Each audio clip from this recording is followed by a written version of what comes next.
គោលការណ៍ជីវិត3របស់លោក Donald Trump Donald Trump គឺជាមនុស្សម្នាក់ដែលបានដើរឆ្ពោះទៅរកជោគជ័យតាមផ្លូវខ្លួនឯងពីអ្នកអភិវឌ្ឍអគារទ្រព្យសម្បត្តិទៅជាប្រធានាធិបតីសហរដ្ឋអាមេរិកតាមរយៈជីវិតនិងការប្រឈមគ្រប់ប្រភេទលោក Trump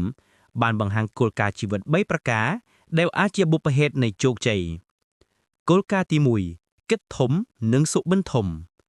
Think big and dream big បើអ្នកជ្រុលជាគិតហើយកុំគិតតូចគិតធំទៅ Donald Trump ជឿថា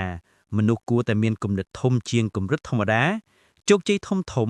មិនមកពីការគិតតូចទេប៉ុន្តែមកពីការបង្កើតសុបិនដ៏ធំហើយធ្វើវាឲ្យក្លាយទៅជាការពិតគាត់តែនិយាយថាមនុស្សភ័យខ្លាចនឹងការគិតធំពីព្រោះគេចង់មានស្ថិរភាពនិងសុវត្ថិភាពប៉ុន្តែចំពោះអ្នកដែលហ៊ានគិតធំគាត់នឹងឈ្នះលើជីវិតគោលការណ៍ទី2មិនភ័យនឹងការបរាជ័យ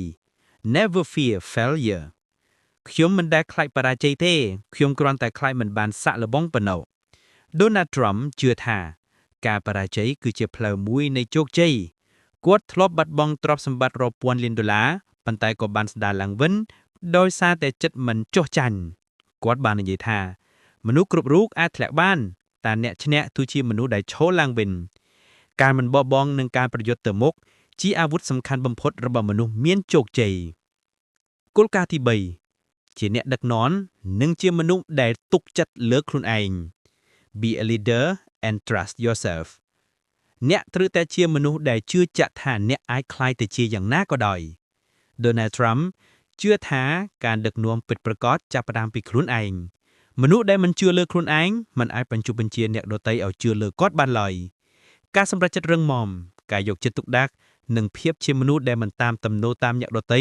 គឺជាគុណសម្បត្តិធ្វើឲ្យគាត់ក្លាយទៅជាអ្នកដឹកនាំពិតប្រាកដគាត់និយាយថាជីវិតគឺជាការប្រកួតបើអ្នកមិនដឹកនាំនោះអ្នកដទៃនឹងដឹកនាំអ្នកដូច្នេះ Donald Trump បានបង្ហាញថាមនុស្សម្នាក់អាចឡើងពីដីដល់កំពូលបាន